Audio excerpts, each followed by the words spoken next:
Irmãos, hoje se comemora o Dia da Bíblia, né? E aí foi nos repassado um vídeo para ser apresentado aqui para vocês. O vídeo é maravilhoso, eu já assisti, são 6 minutinhos e meio, eu acho. E ele vai falar sobre o poder do conhecimento da Bíblia na nossa vida, né? E vai falar um pouquinho ali sobre a verdade, sobre o quanto a verdade ela vai nos transformar. Então, eu queria pedir a sua atenção. Eu já ouvi dizer, gente que não gosta muito de vídeo, viu, Camila, que passa no culto, já ouvi essa história. Mas o vídeo é bom, se concentre, é uma mensagem belíssima que está no vídeo. E aí, em seguida, nós voltamos. Hoje é o segundo domingo do mês de dezembro, o Dia da Bíblia. Nós separamos esse dia para celebrar o fato de podermos ter a Bíblia. E eu quero compartilhar com você sobre a importância disto, sobre a importância de termos a Bíblia. Quero ler com você um trecho da Bíblia que se encontra no Evangelho de João, bastante conhecido, diz assim, João 8, versículo 31 e 32. Disse Jesus aos judeus que haviam crido nele: se vocês permanecerem firmes na minha palavra, verdadeiramente serão meus discípulos, e conhecerão a verdade, e a verdade os libertará. O primeiro ensinamento que eu tiro deste texto é que precisamos ler continuadamente a palavra. Sim, Jesus Cristo foi claro dizer: se vocês permanecerem firmes na minha palavra. Para ficarmos permanentemente firmes na palavra, precisamos tê-la acessível. Durante muitos séculos, poucos cristãos tiveram acesso à palavra de Deus impressa. Graças às modificações tecnológicas, cada vez mais temos condição de imprimir, de gravar textos bíblicos. Mas ainda assim, há milhões de cristãos que não têm. E com isso não conseguem estar firmes na palavra. De fato, há muitas dificuldades. Repare que Jesus Cristo diz: se vocês permanecerem firmes na minha palavra. É uma ideia de continuidade.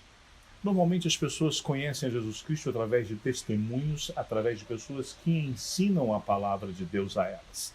Mas como as pessoas podem ser ensinadas se não têm acesso à palavra de Deus? Nós estamos trabalhando para resolver isso, traduzindo textos bíblicos.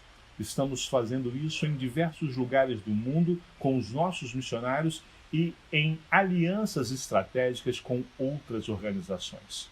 Nós queremos que as pessoas conheçam toda a Bíblia.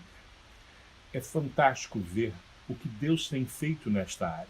Como pessoas têm conseguido produzir boas traduções e como as pessoas têm se alegrado com isso. Permanecer firmes na palavra. É importante também lembrar a você que isso não é apenas para quem não tem, é para quem tem.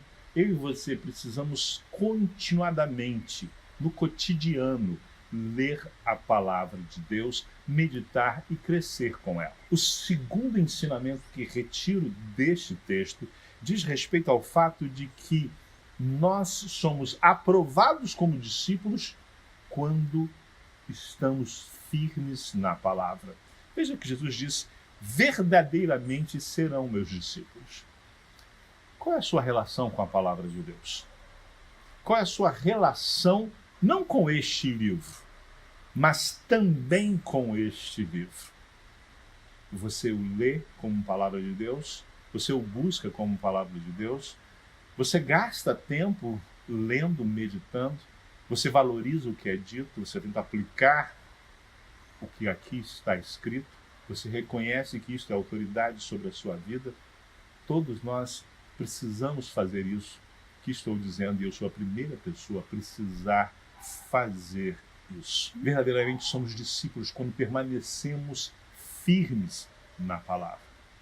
Mas imagine você, há muitas heresias em diversos povos, porque as pessoas não conhecem a Bíblia. Conhecem apenas alguns trechos. Mas onde a Bíblia chega, as heresias são afastadas. Onde o conhecimento chega, as heresias são afastadas. E assim as pessoas se tornam verdadeiramente discípulas de Jesus Cristo. Estamos levando a Bíblia inteira para diversos povos. Estamos fazendo com que as igrejas sejam fortalecidas. Isso, de fato, é muito marcante na China e no Irã. Países foco do projeto Bíblias para os Povos. Nós queremos que todas as igrejas chinesas e todas as igrejas no Irã tenham a Bíblia na sua língua. O terceiro ensinamento que retiro desse texto é que a verdade liberta. E a verdade é que a palavra de Deus é o caminho para encontrar Jesus Cristo. É impossível alguém encontrar Jesus Cristo sem conhecer a palavra de Deus, porque Jesus Cristo é a palavra de Deus. Mas a palavra de Deus hoje é revelada pela leitura da Bíblia, pela aplicação da Bíblia, pela proclamação da mensagem que é contida na Bíblia, que é Jesus Cristo.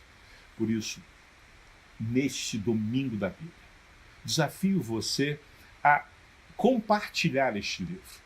Compartilhar com pessoas no seu trabalho, na sua família, com a sua vizinhança. Convidar pessoas para lerem a Bíblia junto com você. Convidar as pessoas para participarem de momentos de estudos bíblicos. Mas convido você também a participar da divisão desta palavra, da divisão da verdade com todos os povos. Por isso, desafio você a participar da campanha Bíblia para os Povos. Vamos levantar uma grande oferta para que todos os povos tenham Bíblias na sua língua e assim conheçam a Jesus Cristo. Deus abençoe sua vida.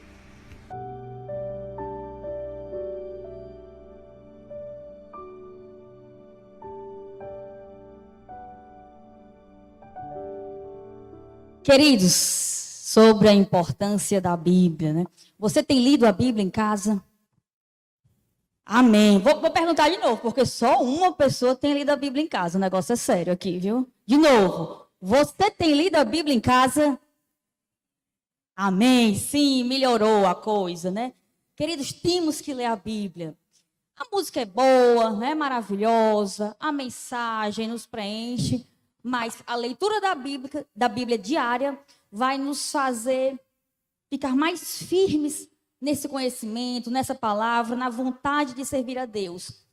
E um dos meios que a Igreja Batista usa para nos ajudar na leitura da Bíblia, no ensino da Bíblia, é a EBD. Né? Hoje nós tivemos nossa EBD de manhã, às 10 horas. Foi um momento maravilhoso de conhecimento, onde nós pudemos ali refletir, discutir algumas coisas. Né? A gente passa a semana lendo coisas diversas e, às vezes, conversando com outras pessoas sobre essas coisas diversas. Nós temos a EBD para tirar todas as nossas dúvidas, para crescer mais. Então, participe das nossas EBDs, tá bom? Queria deixar esse chamado. Nós temos um visitante, né? Uma visitante, Geisama, né? Geisama. Seja bem-vinda. Geisama, né? Pronto, seja bem-vinda, Geisama, em nome de Jesus. E volte mais vezes, coisa boa, né? Ter uma visitante, coisa boa. Estamos sentindo falta de muitos irmãos aqui. Não vou dizer o nome, mas você que está aí nos assistindo é você mesmo ou você mesma, né? Você que senta ali. Não vou dizer para, né, não cometer aqui o erro de esquecer. Mas eu queria mandar um abraço para a irmã Neuza, né? Que eu ouvi dizer aí, o irmão Neudson registrou que ela está muito feliz assistindo o nosso culto. Que bom, irmã Neuza. Assista mais vezes, tá bom? Vamos lá, queridos, aos nossos avisos. Nossa cesta solidária, esse mês ainda não foi entregue, né, Paulinho? Mas vai começar. Antes de findar o mês, tenho certeza, né? A cesta vai chegar até quem dela necessita. Então, se você conhece quem está precisando de uma cesta básica, não fique encabulado, com vergonha, com medo. Nos diga, para que essa cesta vá até quem você conhece. Irmãos, no dia 19, teremos aí, como vocês estão vendo, o nosso último encontro de famílias e de homens e mulheres. Será tudo junto, aqui no templo da nossa igreja. Quem trará a mensagem é o pastor Roberto, com o título Chamados para Fazer a Diferença. Será às 19h30, né? Ainda não foi atualizado esse horário, mas será às 19h30. Então, venha, participe desse momento. A gente vai procurar fazer algo bem dinâmico, mas respeitando todos os requisitos, os protocolos sanitários, tá certo? Pode vir. Culto infantil já está disponível, né, em nosso canal. Pode divulgar aí para as crianças que você conhece. Quarta-feira, temos 19h30 o nosso culto de oração, aqui e também pelo YouTube. Né? Domingo, 9h da manhã, escola bíblica. Hoje, excepcionalmente, foi às 10h, mas é às 9h. 10h15, o nosso culto matutino. E às 18h, então, o nosso culto. Alguns avisos importantes, né, deste fim de ano. Nós estamos aí no mês, né, em que se celebra o Natal, então tem um culto de Natal, tem um culto de fim de ano. O nosso culto natalino será no dia 25 de dezembro, às 18h. Então, é uma sexta-feira, né, se não me engano, é uma sexta-feira. Nessa semana, excepcionalmente também, não haverá o culto da quarta. Então, no lugar do culto da quarta, será o culto do dia 25, na sexta-feira, o culto de Natal. E venha, né, você que faz parte dessa igreja, venha.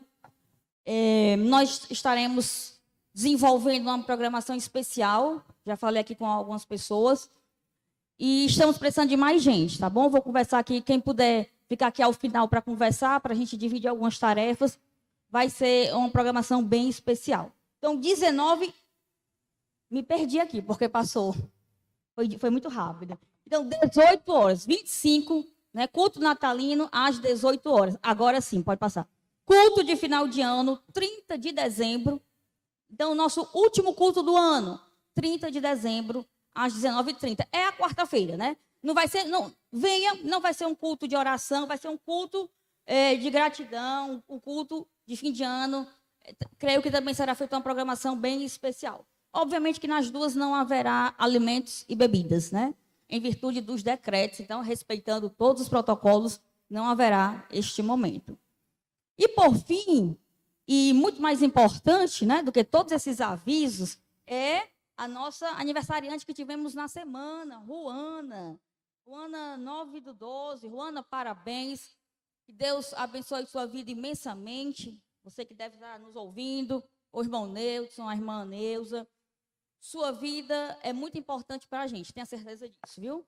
Fui sua professora aqui de EBD quando você era desse tamanho. Não, também não era assim, né? Um pouco maior, a Sara está me lembrando. Talvez fosse assim, tinha uns 10. Os anos passaram para você, não para mim, né? Eu fiquei mais nova, você está avançando no tempo. Mas feliz aniversário, querida, que Deus lhe abençoe. Irmãos, eu acho que é isso, era recado demais, aviso demais, mas acabou, né? Vamos nos concentrar na nossa mensagem agora. Coloque todo o seu coração, sua mente neste momento. Bom, passo a palavra então ao pastor. Parece que não temos hoje os cordeirinhos. É isso? Os cordeirinhos ficaram num berço. Estão se resguardando. Mas, meus irmãos, eu estou pensando em formarmos um grupo zapiano, de zap, para incluir todos os nossos congregados e as pessoas que nos visitam, se quiserem participar, para facilitar estas comunicações, e a gente avisa que este grupo será simplesmente para se inteirar quanto às atividades da igreja, e se quiserem soltar alguma coisa, que sejam algumas recomendações, lições importantes, como a gente sempre tem recebido dos irmãos. Fora isso, você deixa para outros zaps privados, porque esses são bem exclusivos para isso. Eu recebi, por exemplo, um zap, foi pelo irmão Fernando, muito interessante, muito edificante, e eu tive também a oportunidade de passar para outros, porque devemos passar aquilo que de fato presta. Mas por quê? Porque de fato a gente precisa informar, e às vezes os irmãos, como bem disse a irmã Juliana, os irmãos podem pensar que a gente está gastando muito tempo. Não estamos gastando tempo. Irmãos, não esqueçam que a lei da repetição é lei divina. E tanto é lei divina que ela abraçou como a primeira e principal lei da aprendizagem. precisamos estar informando. Essas atividades, por exemplo, no dia 30, por exemplo, traga a sua ação de graças. Você quer externar a sua gratidão, o seu sentimento de gratidão a Deus? Você vai ter essa oportunidade. Vai ser um culto bem diferente, porque estaremos fechando exatamente o ano de 2020. E, lamentavelmente, eu acho que posso dizer isso, lamentavelmente, não teremos os perus, os galetos. Né? E tem galeto dia 30, tem sim. O galeto é presença constante em todos os arredores alimentares. Nós vamos simplesmente nos prender, como, por exemplo, 19 já estava programado, um belo lanche, né? Mas não teremos. Apenas a programação, bem parlamentar, os irmãos, inclusive, poderão fazer as suas perguntas ao palestrante, que será o pastor Roberto, esse tema muito importante que a gente vai trabalhar. Seria, por exemplo, uma noite de ação de graças que nós está fechando as atividades das nossas organizações. E, de fato, é. Mas, bem feito aqui a questão do Dia da Bíblia, eu quero, antes de trazer aqui a nossa reflexão, fazer o que nós iniciamos aqui, um momento de intercessão bem especial, e eu quero trazer aqui para este momento, esse texto que o apóstolo Paulo, que se a gente for pontuar os momentos de conflitos que o apóstolo Paulo passou, olha, ele não vai conseguir perder nesse particular para ninguém. Porque o apóstolo Paulo enfrentou, inclusive, venenos mortíferos e deu uma sacudidela naquela víbora assassina, e quem morreu foi a víbora. Até alguém, certa feita, fazendo essa análise, diz assim, o veneno de Paulo foi mais forte do que o veneno da víbora, porque ela morreu. E quando todos esperavam que Paulo caísse, tremendo, porque a víbora era muito venenosa, ela, tadinha, se assou nas brasas e Paulo continuou muito ativo. E ele traz esta recomendação muito precisa. Eu estou aqui falando, vocês vão vendo aí, tá? Para a questão de controlar. O irmão sabe que de vez em quando eu me empolgo também, né? Irmã Juliana. Mas Paulo disse assim, não ande ansioso por coisa alguma. Está sendo lançado o 5º livro sobre ansiedade, escrito pelo Augusto Cury.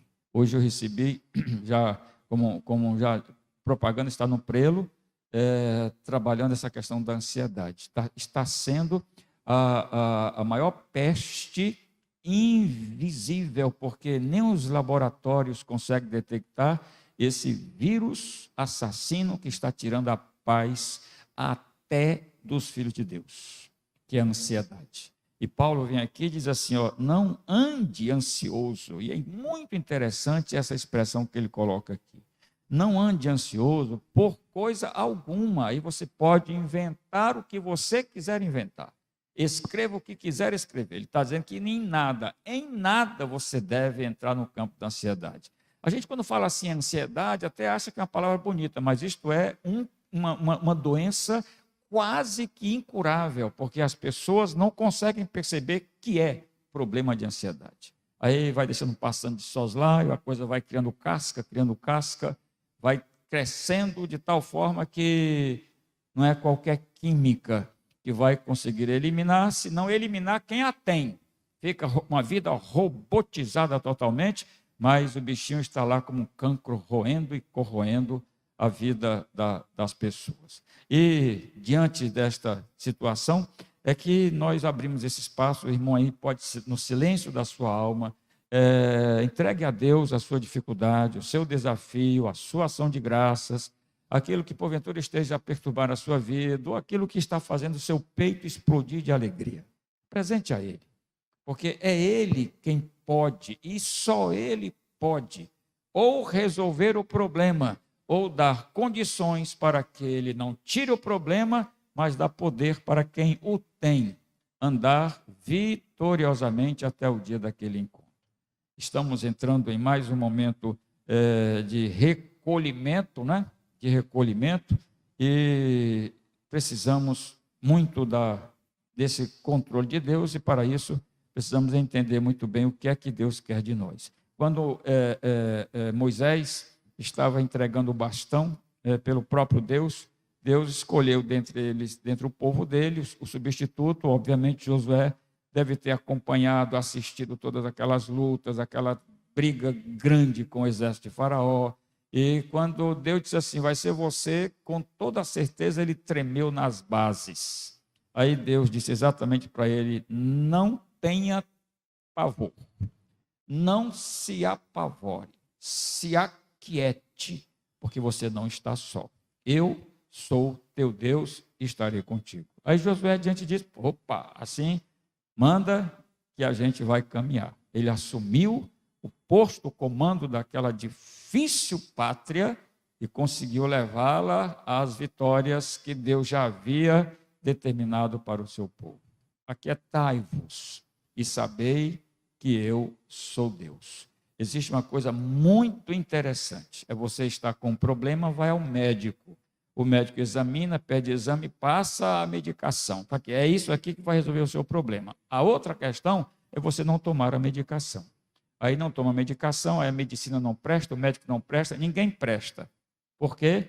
Porque não atendeu às recomendações. Aqui a Bíblia, a palavra de Deus, é mais viva e eficaz, ela consegue chegar naquele ponto da união entre a alma e o espírito. É brincadeira? Que ciência consegue detectar isso? Que teólogo consegue entender isso? A Bíblia ela é viva e eficaz, ela consegue ver, ela vê a marca, a cicatriz, onde a alma e o espírito se encontram. Mostra que, de fato, ela é poderosa. Ah, que saudade, pastor Roberto, Mãe Tecília, Nilópolis, Nova Iguaçu. Aqui não cheguei a viver esses momentos. Na verdade, aqui eu sempre vi as programações bem diferentes no dia da Bíblia.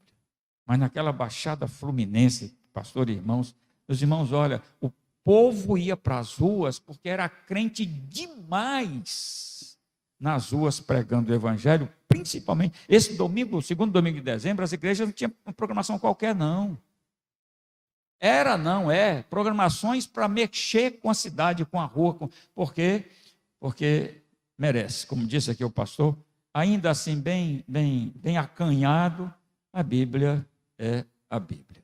E se a gente não recebe esses comunicados, a gente passa assim de largo e sem sequer determinar, porque a Bíblia ela tem esse dia para questão de divulgação, mas todo dia é dia da Bíblia. Salve a palavra de Deus. E meus irmãos, neste momento então de intercessão, vou pedir aos irmãos que inclinem as suas cabeças. Eu tenho um pedido aqui para os irmãos não esquecerem de orar pelo Luiz Carlos, um grande amigo nosso, é parente nosso, casado com a prima da irmã Tecília. Ele nos visitou e sempre nos apoiou, ele sempre nos apoiou. E está chegando a 2 meses, nós já estamos preocupados.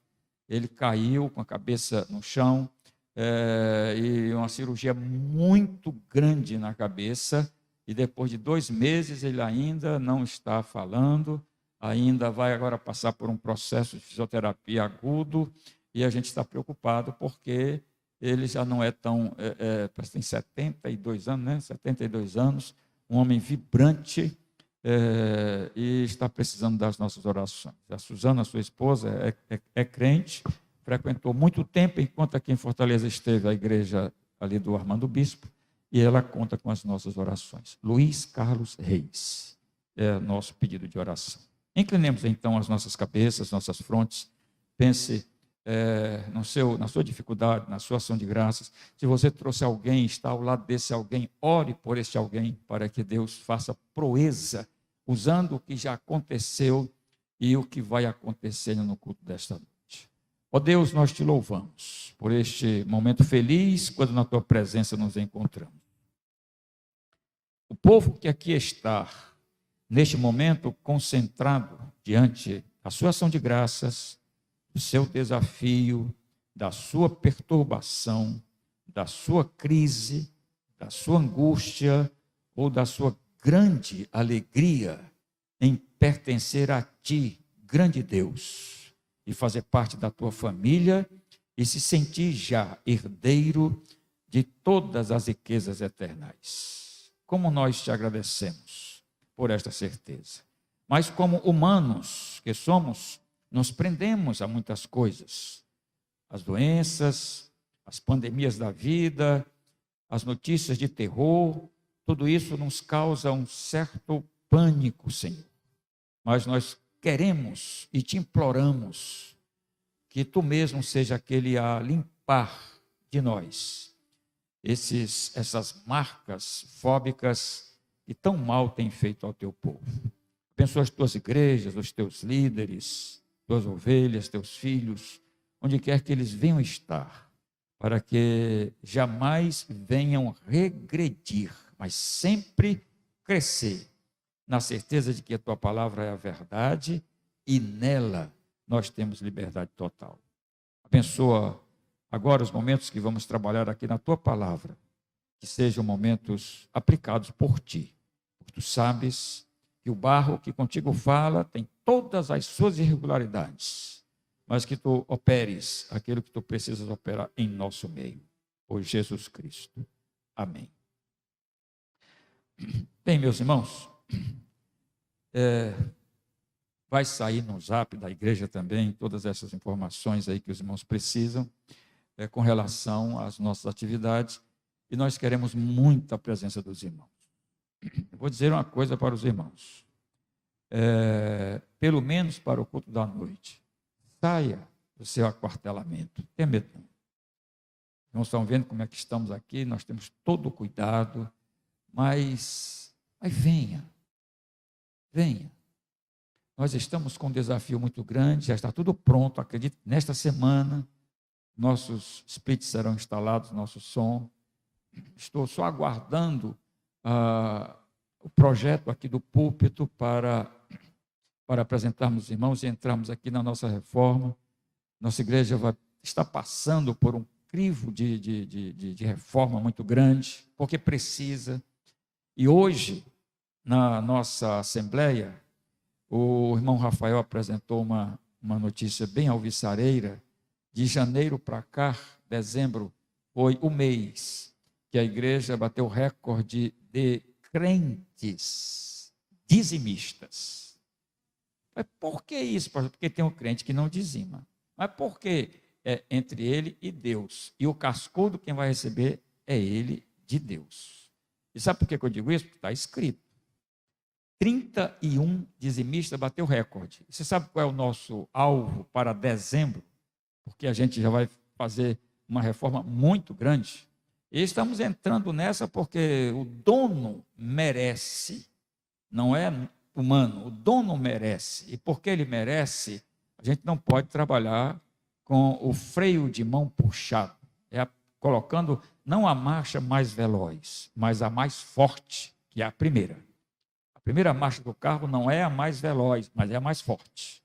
Com ela, o motor chega até a estourar, se você dar muito tempo com ele, mas sobe qualquer que seja a dificuldade. Na verdade, a ré é até mais forte, mas ninguém, na vida cristã, a igreja não tem marcha ré, é só para frente. E louvado seja Deus por isso. Por isso, peço aos irmãos que estejam orando. Se você ainda tem dúvida e precisa de esclarecimento bíblico, daremos todo e qualquer esclarecimento necessário, mas não ande na contramão de Deus nesse aspecto, porque prosperidade é coisa que advém do controle e da vida espiritual. Estamos hoje, neste domingo 13 de dezembro, já foi feita aqui a apresentação dos nossos visitantes que estão nos acompanhando aí por meio do YouTube e mais tarde outros canais, não é? Interessantes. E queremos dizer que vocês são sempre muito bem-vindos. Não sei se a nossa programação das mulheres, homens e famílias será ao vivo, a gente pode analisar isso aí, porque aí alguns que não quiserem comparecer por conta dessa onda pandêmica poderá acompanhar palestra, etc., ao vivo, e tem gente de fora esperando exatamente essa situação. Mas, meus amados irmãos, trago aqui para a gente pensar um cardápio bem especial. E esse cardápio eu quero compartilhar com os irmãos, porque nós já demos aqui uma bela degustada e o tempero está gostoso, muito gostoso. Eu estou trazendo hoje um tema que vou trabalhar com ele alguns domingos, inclusive, se porventura em alguma intercalação vier um outro pastor pregar aqui, eu vou sugerir que pregue no mesmo tema, para a gente, não obrigo, mas sugiro que pregue no mesmo tema para a gente dar continuidade. É uma interrogação que estou trazendo para você, para nós. Mas eu gostaria que você não pensasse, você ruminasse, porque ruminar é fazer com que ruminar do ponto de vista mental. É você deixar a sua mente ficar trabalhando, perguntando, respondendo, questionando. E aí, o Espírito Santo que trabalha na nossa mente, no nosso juízo, porque a gente sabe que os judeus, por conta daquilo que eles acreditavam, eles diziam que o centro era o coração, mas é o nosso juízo onde o Espírito Santo está e é onde ele trabalha. Tanto é que na vida daquela pessoa que não pertence a Jesus, é no juízo dessa pessoa que Satanás opera. É lá onde está todo o almoxarife, a bancada de trabalho de Satanás. E, no ponto de vista, aceitou a Cristo como seu Salvador. Por isso que o crente em Jesus, ele tem um sentido a mais. Ele ganha um sentido a mais. É aberto o sexto sentido na vida da pessoa que entrega a sua vida a Jesus, que é exatamente o seu juízo, para que nele Deus entre e saia, porta aberta constantemente para esse Deus. Se não entregar a vida a Cristo, faça caretinha, faça carinha feia, faça o que fizer, está fechado este sentido, porque quem abre é o Espírito Santo. E o Espírito Santo abre e nele faz morada. Aí as coisas ficam fáceis de serem entendidas, de serem praticadas, mesmo de vez em quando acontecendo algumas resistências, como bem a ciência humana fala para nós. O tema que trago para a gente pensar é: por que os crentes se distanciam tanto das atividades espirituais quando Deus nada lhes deixa faltar? Peço que você leve para casa isso. Eu vou repetir. Aliás, já deve estar aqui. Por que os crentes, e quando eu falo os crentes, geral, não tem o crente, o A, o P, o José, o João, os crentes de uma maneira geral. Aí, se você está nesse contexto, carapuça na cabeça. E essa carapuça na cabeça não é para machucar, não é carão. É, na verdade, um momento para dar uma sacudidela, acordar. Pelo que nós vamos mostrar aqui nesse texto de 1 Pedro. Por que os crentes se distanciam tanto? E distanciam meio ali. Os irmãos, querem saber de uma coisa? Olha lá. Tem crente que esquece o endereço da sua igreja. Comparece tão pouco, tão fracamente, se distancia tanto que esquece o endereço da igreja. Não consegue se infiltrar espiritualmente com os demais, porque isso é uma atitude química.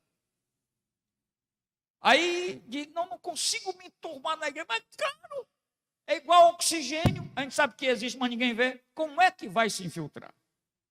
Eu não consigo. Vá, faça, abrace quando puder, aperte a mão, cante, ore, interceda, contribua, esteja lá presente, que será uma questão, é natural, assim como a gente se desenvolve naturalmente, aprende a falar, aprende a amar, não é diferente a vida espiritual, porque é um nascimento. Assim como é o nascimento biológico, é também o nascimento espiritual. A Bíblia apresenta isso, inclusive tem até cruzamento, tem até sêmen, que é espermata de Deus, fazendo a vida espiritual também. E ela tanto tem crescimento quanto problemas orgânicos espiritualmente que impedem a pessoa a crescer. As suas travas, os seus distúrbios espirituais que impedem que haja esse desenvolvimento favorável e constante na vida da pessoa. Então, por que os crentes se distanciam tanto das atividades espirituais quando Deus nada lhes deixa faltar? Eu até diria, somando aqui com outros pastores e teólogos que também defendem essa questão, eles dizem assim: eu nunca disse, mas estou dizendo agora, porque eu não sou contra quem assim diz. Parece que tem crentes que ficam esperando as pandemias chegarem para, de fato, justificarem a sua zona de conforto espiritual.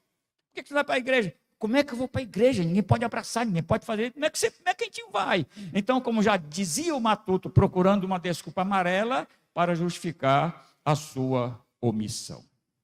E aqui, neste tema, trago, inclusive, peço a sua aquiescência, a sua moderação e ponderação para acompanhar aqui alguns apontamentos, por isso que eu peço que você me acompanhe para a gente entrar nos corredores apenas do verso 1 da primeira carta de Pedro, capítulo 18 ao 25, que é o texto que trabalharemos este tema, mas que hoje eu quero apenas ficar no verso de número 18, para a gente não degustar, mas alimentar aqui totalmente. Então, vamos bem vagarosamente, sem pressa, vamos ver o que é que a palavra de Deus nos diz nesse texto. Está aparecendo aí já na tela, não está? Verso 18 de 1 Pedro, está aí. Né? Veja, os irmãos, as riquezas desse verso. Mas é coisa demais para a gente estudar aí. Não é coisa pouca, não. É para a gente pegar e trazer assim, como faz bem os especialistas, né? Acompanhando aí a ciência na busca de uma vacina para combater o corona. O que eles fazem? Eles trazem o vírus para cá, eles analisam o vírus, fazem dentro, fora, as ações, as intenções, a possibilidade de mutações, eles estudam tudo, porque a vacina será aplicada não no vírus, mas na pessoa, no ser humano, e o ser humano precisa também estar preparado para isso. A coisa é tão a miúde que até agora, até as vacinas que existem, tem 1001 dúvidas sobre elas. Por quê? Porque, infelizmente, tem outras situações envolvidas em tudo isso que deixa a gente como bode expiatório ou como um mato sem cachorro. Vamos lá. Esse texto de Pedro, olha aí. Vocês sabem que não foi por meio de coisas perecíveis. Deixa eu ver como é que está essa versão aqui. Sabendo que não foi com coisas corruptíveis como prata ou ouro que foste resgatado da vossa vã maneira de viver. Eu vou acompanhar aqui a minha versão, mas não tem choque com relação ao que está ali. Você pode até acompanhar e depois veja na sua Bíblia. Vocês sabem que não foi por meio de coisas perecíveis como prata ou ouro que vocês foram redimidos. Primeira questão. Foram redimidos de quê? Da maneira vã, vazia, turbulenta que vocês viviam.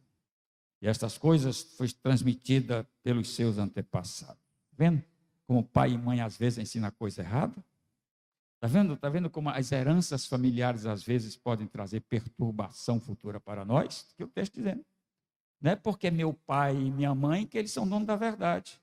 Por isso que uma das coisas, eu já disse isso, só tem uma coisa que eu vi que preste nas novelas. Uma coisa. É que eles conseguiram colocar pai e filho tete a tete para discutir as coisas. Foi a primeira situação que a novela, essas histórias apresentaram.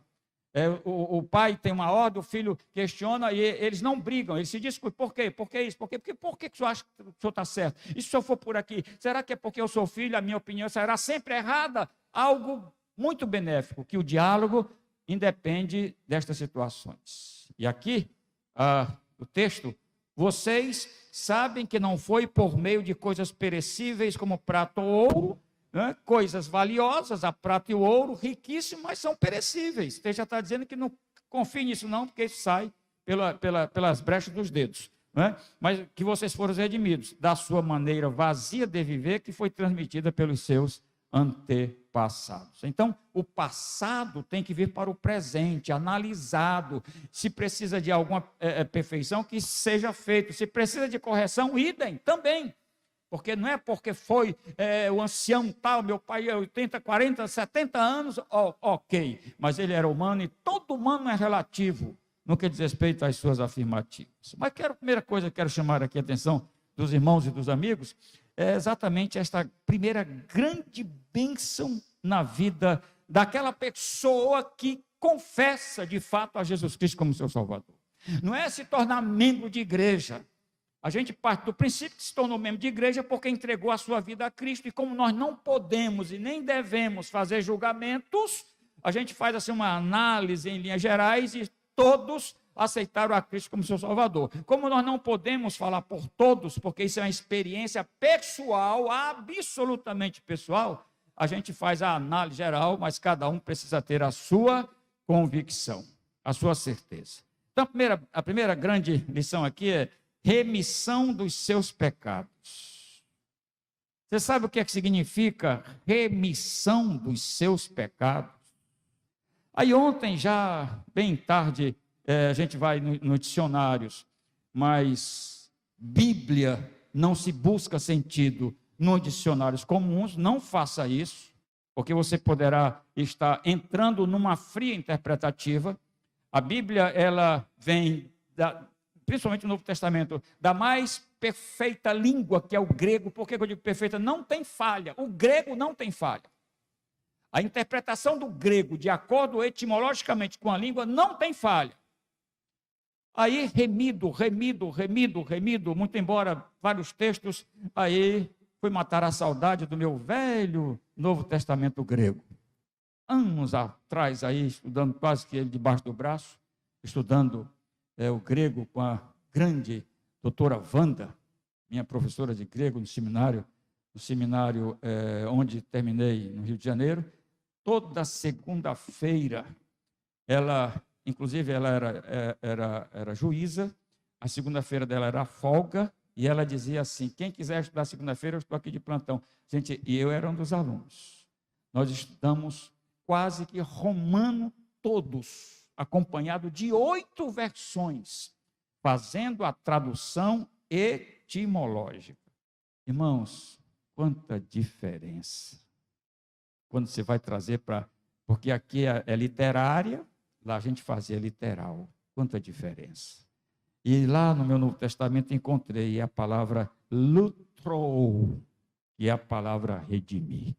Você sabe o que é que significa essa palavra redimir, remissão? Remir significa libertação total. Está vendo aqui? Está vendo o que é que Pedro está dizendo? Vocês foram redimidos, vocês têm liberdade total, vocês não são mais escravos, porque essa palavra redimir estava ligada exatamente a alguém que ia no mercado de escravos, comprava o escravo, selava o escravo, assim como faz com o bode, o touro lá, bota lá sua marca, por exemplo, JP, vai lá, quem bota a marca lá, ponta do JP, aquele animal, onde estiver do JP, é assim também essa palavra remissão. Jesus foi no mercado de trabalho lá, ele crivou, JC, puf, foi nós. Em nós digo, no que o confessou como Senhor, que é o selo do Espírito Santo, não é JC. O carimbo do Espírito Santo é JC, é Jesus Cristo. E esta marca, Satanás quer distância, porque ele conhece pelo cheiro. Vocês não foram redimidos por coisas materiais ou com coisas materiais, como vocês bem receberam dos pais de vocês, mas vocês foram remidos, libertos totalmente da escravidão, liberdade de qualquer opressão, livre, totalmente livre, comprado por preço libertador. É o que as variantes textuais apresentam desta palavra grega. Tem uma palavra que quase dá um texto. Vocês estão vendo quem é o crente em Jesus? Vocês estão vendo por que eu trago esse tema? Por que você é tão distante dessas coisas se Deus já fez tudo por você? Por quê? Geralmente, quando a gente trabalha numa empresa, a empresa honra o funcionário. A empresa dignifica-o com salários à altura da sua capacidade. A empresa cobre todas as coisas possíveis para aquele funcionário estar sempre bem. Que funcionário não dá a vida por aquela empresa? Será que é porque eu não consigo ver Deus agindo em minha vida? Será que é isso? Porque há um distanciamento muito grande de muitos crentes em Jesus da sua igreja. Ah, mas não é a igreja foi feita assim para nós. A igreja foi feita assim para nós. A igreja foi feita para ser congregada. A igreja não pertence nem pastor, nem diácono, nem líder, nem a família Rodrigues, nem Joaquim, nem Manuel. Pertence a Deus e foi feita para nós. Então é aqui que a gente tem que estar. Não tem aquela história. Não gostou? Não. Vem mais. Você só vem culto de oração, EBD, etc. Não gostou? Vem na terça-feira também. Vem na quinta. Passa por aí, entra. Peço que o irmão Isaías tome um cafezinho. Estamos aqui de vez em quando também para trabalhar. Vem mais. Porque a constância gera aperfeiçoamento também nessa questão de gostar. Então, meus irmãos, Jesus remiu. Jesus comprou para ele. E a gente analisando, inclusive, lembro que uma vez a gente discutiu num seminário, quando a gente fazia lá o mestrado, a gente tinha lá os horários livres, já viu como é que é. Um montão de pastor junto, estudando, já viu como é que é, né? Quando não estava jogando bola, estava lá fazendo as bagunças, né? Pastorais, éticas, etc.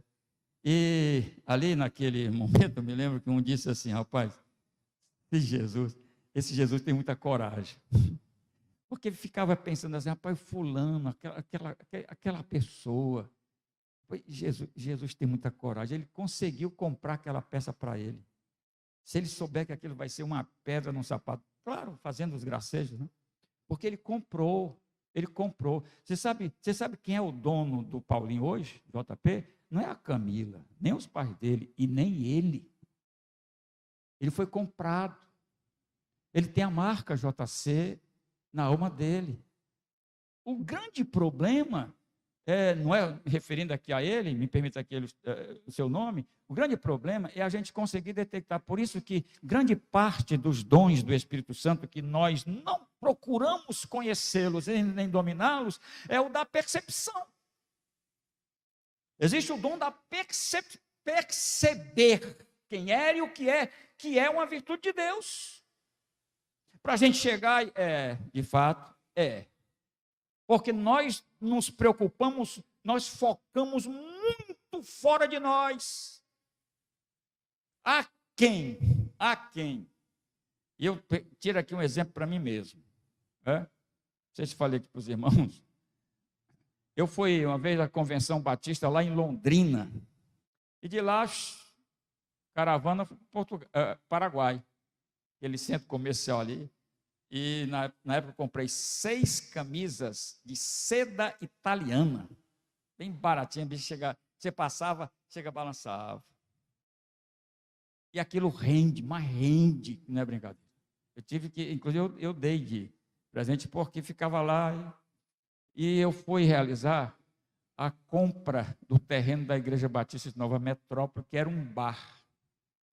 E nós fizemos uma palestra lá e eu estava nesse dia com a camisa seda italiana, tal, etc. Irmãos, vários anos depois, teve outra programação lá, parece que até Dia das Mães, eu nem sabia. Aí chegou lá um membro lá, que estava para a gente lá, e disse assim, senhor, hein, só se lembra, no dia que estava aqui, etc., o senhor veio dar palestra, na compra do terreno, me lembro, o senhor estava aqui? Estava, e o senhor estava com essa camisa. Guarda. Aí eu perguntei assim, você se lembra o texto que eu preguei? Em que texto eu preguei naquela ocasião? Para quê? Porque nós focamos o exterior mais do que o interior. Por isso que os crentes se descuidam. Eles se entretem com as coisas várias e esquece esse compromisso espiritual, porque ele não se pertence. Eu não vou para o culto porque eu não gosto. E tem que gostar. Eu não é o pregador tal, não. E tem que gostar do pregador. Este tema é absolutamente provocador. Porque tantos crentes se distanciam do único alimento capaz de levá-lo às vitórias espirituais e, por conseguinte, às materiais, porque as físicas acompanham as espirituais, ou a espiritual. E Pedro, quando diz assim, foste resgatado, remido, comprado, Jesus remiu, Jesus comprou para ele Jesus comprou a minha alma para ele e ele me deu, não só ele, a vida e a eternidade. Ele dá tudo isso a qualquer pessoa. No momento que você entregar a sua vida a Jesus Cristo, você já passa a ser herdeiro de todas estas coisas. Agora, para você tomar domínio de fato do que é seu, do que você pode usufruir, do que essas riquezas farão na sua vida, e você precisa sentar, separar ponto por ponto, analisar isso aqui. Por quê? Porque essas riquezas, elas trabalham em nós holisticamente, do cabelo até a essência da alma. Porque a salvação, sozo, não é escape, tirar do inferno, só não, mas também. Sozo, que dá salvação, ela é salvação holística, absoluta, que transcende até aquilo que a gente possa imaginar. Porque ele nos compra. E ele pagou um preço que a gente poderia dizer assim, quem é mais valioso, a prata, o ouro ou o sangue? Segundo aqui a Bíblia, o sangue de Jesus. Então Jesus Emílio comprou para ele a alma, a vida, a eternidade daquela pessoa que o confessa como seu único e suficiente Salvador. Isto é maravilha, por demais maravilha, que leva a gente a glorificar este Deus. O crente em Jesus não deve mais nada a ninguém. Olha que coisa mais gostosa. Não se refere aqui o texto a compra que você fez, não pagou. Porque aí você, se estivesse em outro lugar, eu diria, tem que criar um pouquinho de vergonha na cara e pagar o que deve, né? Não se refere a estas situações, mas a dívidas com Deus. O crente em Jesus não deve mais nada a ninguém, neste mundo nem no outro, que possa impedir a sua entrada na eternidade de Deus. E aqui onde a gente poderia gritar um amém. Por isso, meu amigo que está nos assistindo nesta noite, você sabe o que é que significa isto para a sua vida? E ao crente em Jesus, você sabe o que significa isso? Jesus comprou você para ele. Por isso que o diabo não tem poder sobre o crente em Jesus. A única coisa que ele pode fazer é sujar a parede. Joga lama, joga barra, ele nem sabe onde está. Mas ele tem a sua noção porque ele é o aferidor da medida. Ele não lhe vê, mas sabe que você está ali. Aí pega aqui a lama e atinge. Porque o exterior está à disposição dele, o interior não. Então Jesus redimiu. O crente em Jesus pertence a Jesus. O crente em Jesus não se pertence mais. O crente em Jesus tem um dono absoluto, que é o próprio Senhor Jesus, que foi ele quem pagou na cruz. Você sabe por que ele disse, aliás, foi hoje ou ontem, que o Rafael falou da expressão tetelestai. Eu acho que foi hoje. É a expressão que ele, pronto, está tudo pago. Pai, paguei tudo, não tem débito, não tem dívida, está zerada a dívida daquele que me confessar como Senhor e Salvador, está zerada. Abre a porta, escancara a porta, porque ele passa a ser nosso em termos absolutos.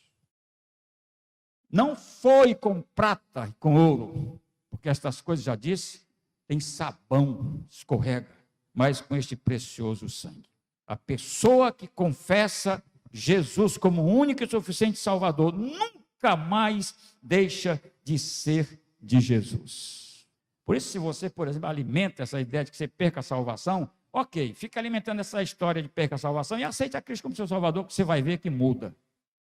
Porque essa mudança, aliás, quando a gente analisa os termos teologicamente, o que é a conversão? O que é que o Espírito Santo faz na conversão? Ele muda a base da fé.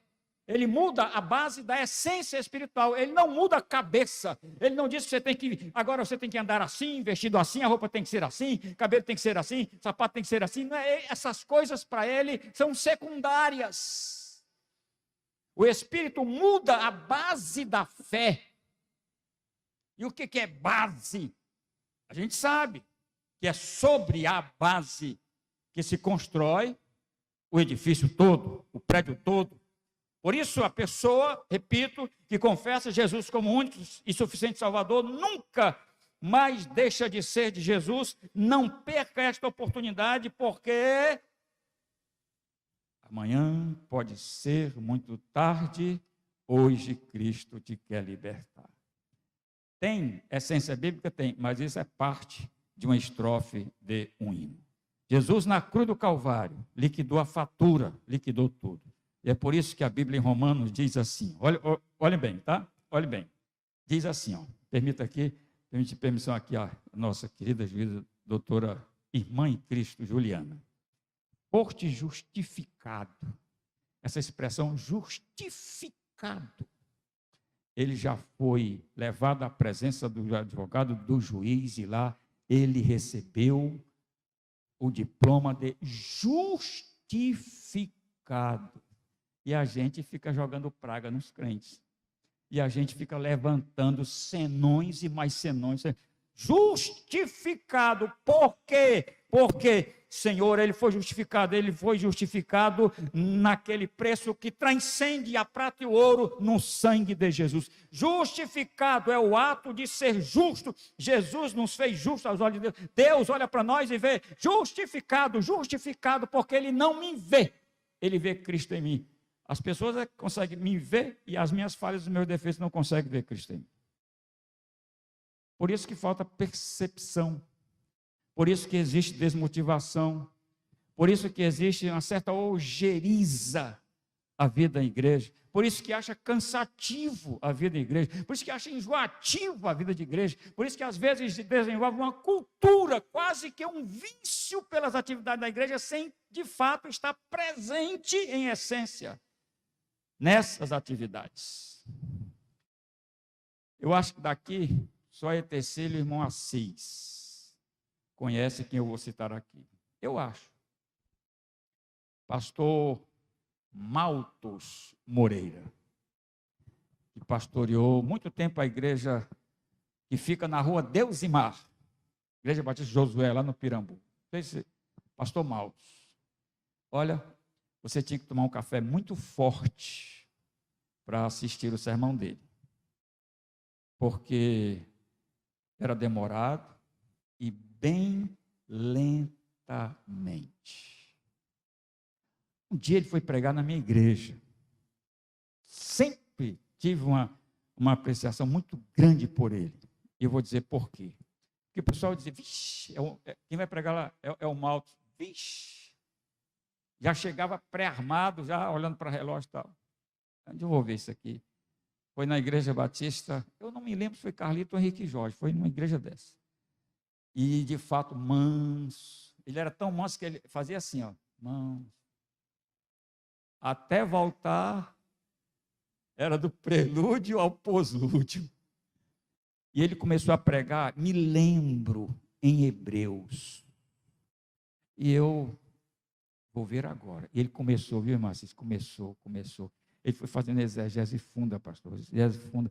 Ele tirou coisas do texto que, olha, quantas vezes eu tinha pregado naquele texto e logo com a caneta, eu sempre faço isso, caneta, eu tinha visto isso. Na lentidão dele, que é estilo dele, ele fez eu entender que a gente tem que estar ali por causa de quem de fato merece e não o pregador. Porque ao dizer o seguinte, ele é muito lento, não vou, eu já começo a fechar as portas que Deus quer abertas para jogar o que Ele tem para nós. Essa situação, foste justificados pelo sangue de Jesus. Jesus nos fez justo aos olhos de Deus. Paulo fala em Romanos que aquele que entrega a sua vida a Jesus Cristo é justo. Ora, mas o mundo não aceita isso. Se pudesse dizer assim, que se dane o mundo. Eu tenho satisfação em dar ao mundo? Quais são as 3 sentenças que devemos abraçá-las? Uma é o que o mundo pensa de mim, a outra é o que eu penso de mim, a outra é o que Deus pensa de mim. É essa que me interessa, as outras ficam por aí. Porque é esta que interessa. O crente em Jesus, ele é justificado aos olhos de Deus. Nunca sofrerá condenação. Guarde bem. Aí uma musiquinha para você. Nunca será condenado o crente em Jesus. Nunca. Jesus arrebentou, quebrou, cortou e jogou fora toda corrente que prendia o pecado e o pecador ao pecado. Toda. E Paulo diz aonde? Nenhuma condenação há. Está escrito. escrevendo exatamente para a igreja de Roma. Nenhuma condenação há, totalmente livre de toda e qualquer acusação, aquele que está em, significa dentro de. Aquele que está em Cristo, não existe condenação para ele e nem nele, nem dele. Aceite quem quiser aceitar. Quantas vezes já me perguntaram, o senhor vai batizar fulano? Eu vou. Ele disse que aceitou a Cristo e pediu para ser batizado. Eu vou. Por quê? O senhor acha que ele é crente? Eu acho. Ele está dizendo que é. Por isso que tem a expressão legal, né? Tu crês em Jesus como teu único e suficiente Salvador, no ato do batismo? Estou jogando a responsabilidade para ele. Sim. Então, conforme o teu sim, eu sempre faço isso. Conforme o teu sim, eu te batizo em nome do Pai, do Filho e do Espírito Santo. Se não é, é problema dele com o dono da obra. A gente sabe que a gente batiza muita gente, molha muita gente. A gente sabe. Mas quem és tu que julgas o servo alheio? Vamos trabalhando, vamos trabalhando, vamos trabalhando. Atenção, irmãos, atenção, amigos, olha. O crente em Jesus continua sendo pecador. O crente em Jesus continua sendo vulnerável a todas e qualquer situação pecaminosa. O crente em Jesus, ele pode cair a qualquer momento.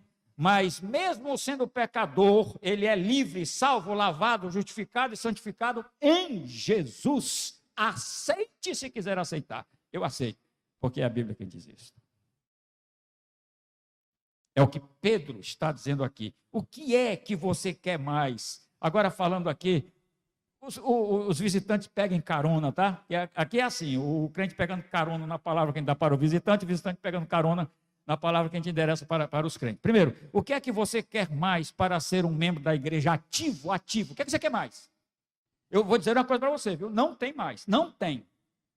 Para você se ativar na igreja, precisar de mais alguma coisa, tire o seu cavalo da chuva, me permita aqui o termo. Vá procurar o que fazer em outro lugar, porque não tem mais. Porque Deus já fez tudo. Agora, tem que pegar o que ele fez e vai produzindo, o que a Bíblia chama de vida de santificação. Que aí não para. Segundo, o que é que você quer mais para ser um membro da igreja motivado? O que é que você precisa mais? Não tem. Deus derramou o baú e deixou o baú de boca para baixo. Terceiro, o que é que você quer mais para ser um membro da igreja cooperadora? O que é que você quer mais? Não tem. 4.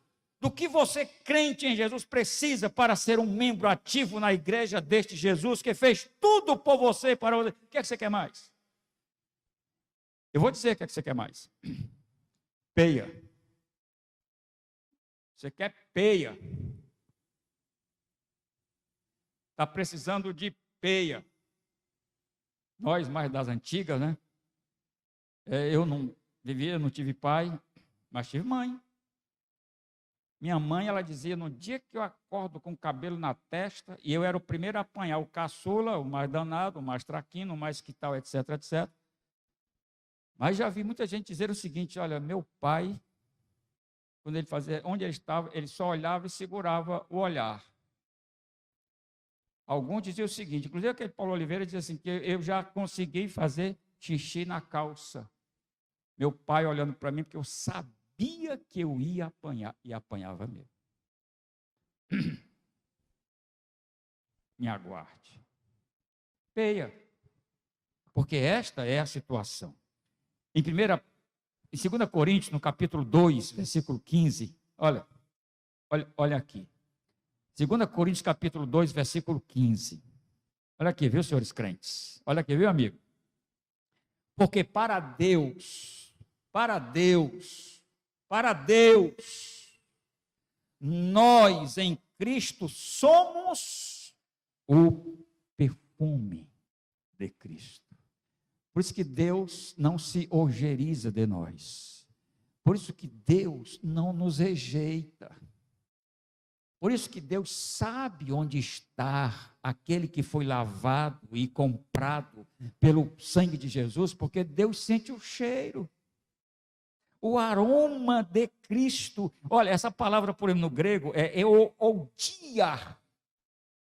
Aroma, perfume, euodia, que significa cheiro suave, agradável às narinas.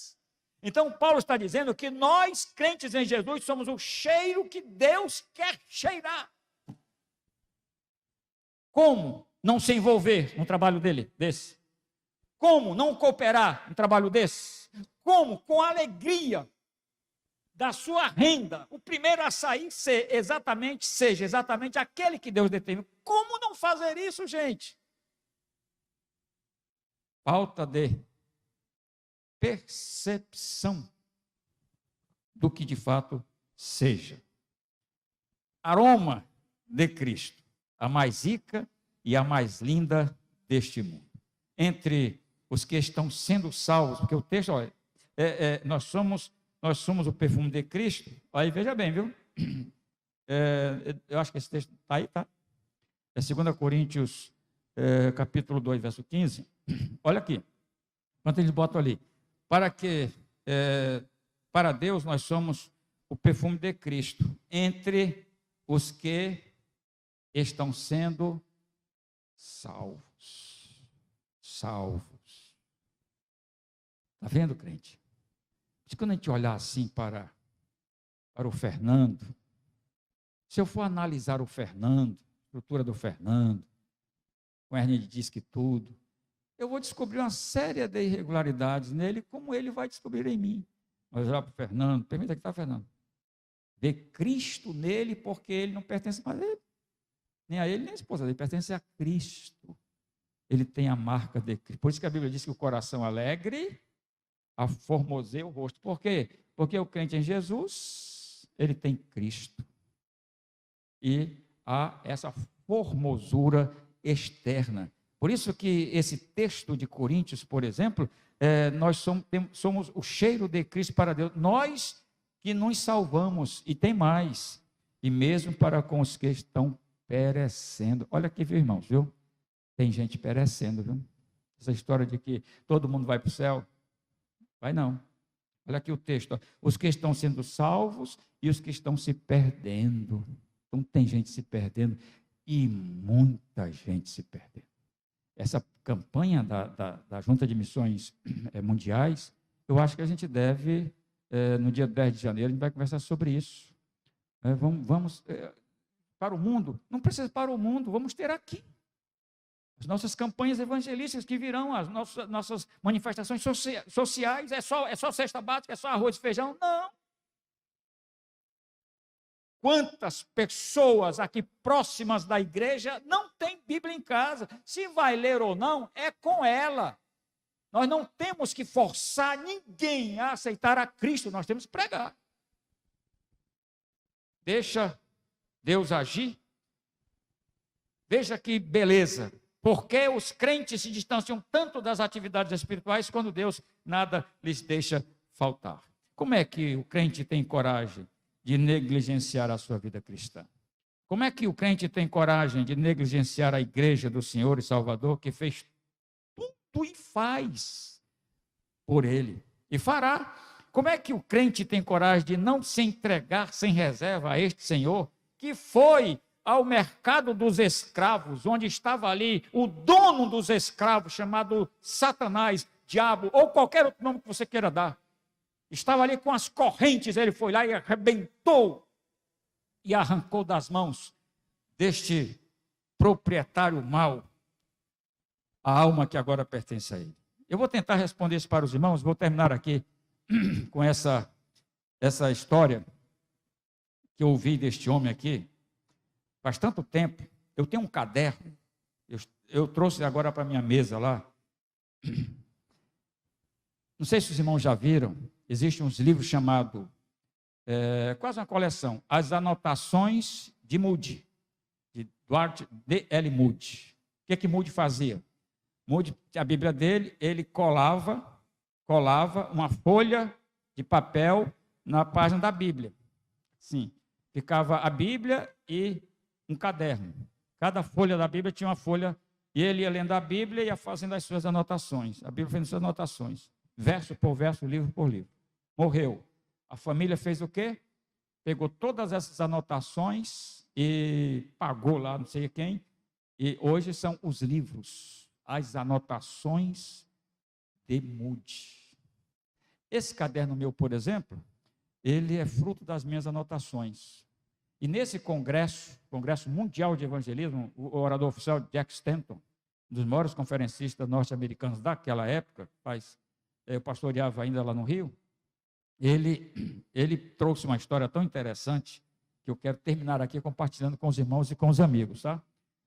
Jack Stanton. Veja o que é que ele diz. Ele diz assim, fazer aqui uma síntese, tá? Ele fez 5 perguntas, estão lá. Teve algumas delas que eu tive que olhar, orar, porque eu escrevo rápido e ruim. Eu escrevo de noite, de manhã, ó Deus, me ilumina, me revela, sabe o que é que eu escrevi aqui. Pois bem, aí, a minha tese, por exemplo, sobre línguas, é que o texto está lá no Rio, eu estou sem ele, mas eu tenho ele escrito. Diz aí, se eu consigo entender. Eu consigo algumas coisas por inferência. Mas vamos lá. Ele disse assim, vocês sabem como é que um crente em Jesus vive uma vida inteira para Jesus? Ele fazendo a pergunta na sua segunda noite, uma semana inteira desse congresso, manhã, tarde e noite. Vocês sabem como é que um crente em Jesus vive uma vida inteira para... Vocês sabem como é que um crente vive uma vida inteira para Jesus? 2. Vocês sabem como é que o crente contribui fielmente e assiduamente para a obra missionária e para a igreja de Deus? Vocês sabem como é que o crente deixa de lado seus queixumes, suas desavenças com os outros e coopera com a igreja do Senhor? Vocês sabem o que faria o crente se empenhar em ganhar almas para Jesus e o reino celestial? 5. Vocês sabem como é que um crente estaria sempre presente nas atividades da igreja e contribuiria sempre com a sua igreja? Aí ele diz assim, eu vou responder para vocês, e respondeu. Tudo isso aconteceria se Deus levasse cada pessoa que se converte a passar um dia no inferno. Ele fez aquele silêncio sepulcral. E depois ele explicou, não é falha de Deus, a gente sabe por quê. Mas ele disse, olha, se Deus permitisse que cada pessoa que aceitasse a Cristo como seu Salvador passasse um dia no inferno, e se Deus permitisse que cada pessoa dessa experimentasse essa situação, quando esta pessoa de lá saísse, aí ele responde, daria tudo o que pudesse pela obra de Jesus. 2, contribuiria sempre o máximo que pudesse para a igreja, fazer missões nos 4 cantos do planeta. Nunca mais reclamaria de ninguém, jamais se envolveria em intrigas, desavenças com outros irmãos, não deixaria uma alma só, sem ouvir todo dia a mensagem da palavra de Deus. O problema é que, além de não passar o dia no inferno, nós não acreditamos que seja assim. Tem algumas correntes teológicas que dizem que o inferno é um estado mental. Não deixa de ser, não. Não deixa de ser também. Pois bem, aí eu trago novamente o meu tema. Como é que pode um crente viver tão distante das suas atividades espirituais, englobativamente falando, quando Deus já fez tudo? Deus construiu o caminho e disse, o caminho é esse. Deus construiu a verdade é essa. Deus colocou todos os limites para a esquerda e para a direita. Está aqui, você não vai sair daqui, está cercado, não é amarrado, porque na verdade ele já não deu, foi liberdade, ele não nos amarra. E está aí um reino gigantesco. Eu não sei, sabe, irmãos, eu não sei. Mas se a gente fosse formar uma congregação com os crentes que estão mais distantes da igreja do que os que estão distantes, eu acho que a gente perderia feio. Porque tem muita gente fazendo pouco caso das atividades espirituais. Eu não gosto da igreja, mas a Bíblia não manda você gostar. E vai mandar você viver. Tem que gostar. E nós ainda tem escolha. Tem escolha. Igreja Batista da Aldeota, não consegui, ok. Primeira igreja, na primeira igreja, ok. Alvorada, ok. Presbiteriano, não tem desculpa. Na verdade, o que falta é ter essa percepção de que, de fato, nós não somos. Aliás, e Paulo deixou isso tão claro, né? Tão claro. Na cruz de Cristo eu fui pregado. Você sabe o que é pregado? Morto. Ali eu me anulei. Na cruz de Cristo, nós que aceitamos a Cristo, estamos lá. E agora quem aqui vive em nós? Paulo diz bem claramente. Agora Cristo vive, porque Ele é o dono, Ele é o representante. A gente compara isso, por exemplo, o Mateus aqui, agora eu vou usar o pastor Roberto, Mateus, ele joga pedra ali na casa do vizinho, fala um tremendo prejuízo ali, quebra o vidro do carro, etc, etc, vem e tá, Mateus, você vai, não, Mateus não tem responsabilidade pessoal porque é menor. Cadê o pai dele esse aqui? Vamos lá, aí vai ter que pagar. Inclusive agora, eu li, né, a justiça, essa questão de pensão alimentícia, diz que é uma das poucas coisas que dá cadeia mesmo, né? Que agora parece que está assim, o rapaz lá, tal, etc., pensão, é o pai vai pagar pensão, ok? Não, mas eu estou desempregado, vai na casa do pai dele. O pai está desempregado, vai na casa do avô dele. Estão tentando fazer uma montagem para encontrar alguém que se responsabilize por aquela criança que veio ao mundo sem pedir para vir. Tem responsável por isso. Jesus agora, não que ele vá abraçar todas as nossas responsabilidades, porque ele coloca esse tino de responsabilidade naquele que o aceita como Salvador, que é exatamente essa de Jesus, tu és meu, eu sou teu, tu és meu. Então nós formamos uma só pessoa, porque foi assim que ele disse. Assim como eu sou em tu, Pai, tu em mim, eu quero que eles sejam também em ti e em mim. Unidade absoluta. Amados irmãos, o dono da obra é mais do que merecedor de tudo aquilo que nós possamos fazer. É muito impressionante. Eu estava na loja, eu esqueci agora o nome, em Nova Iguaçu, Casa Publicadora. Era Casa Publicadora Batista. As antigas lojas que vendiam as literaturas. Aqui, como era a Libas que a gente tinha aqui. E todo sábado de manhã lá tinha chá, tinha café, e a gente se reunia lá, a gente ia lá, tal, etc. E lá a gente começava a ouvir as experiências, contando isso, contando aquilo, contando isso, contando aquilo. E ali a gente saía dali prontinho para... eu não era pastor ainda, fazia seminário ainda, e os pastores estavam lá sempre prontos, trabalhando aqui, etc. Que alegria! A gente vivia ali com um cafezinho. Eu lembro que tinha um chazinho de canela. Ô, chazinho bom, chá de canela. Que saudade de chá de canela. Mas não é o chá, é a essência que a gente vive. E esse Jesus, ele merece o máximo de nós. E lá, nessa reunião, teve lá, sempre tinha uma palestrinha, assim, compartilhada. E foi lá que eu ouvi pela primeira vez a exegese, a análise da passagem, que Jesus disse assim: ei, servo, vem cá. Você fez tudo o que tinha para fazer? Fiz. Não esqueceu nada? Não. Cumpriu?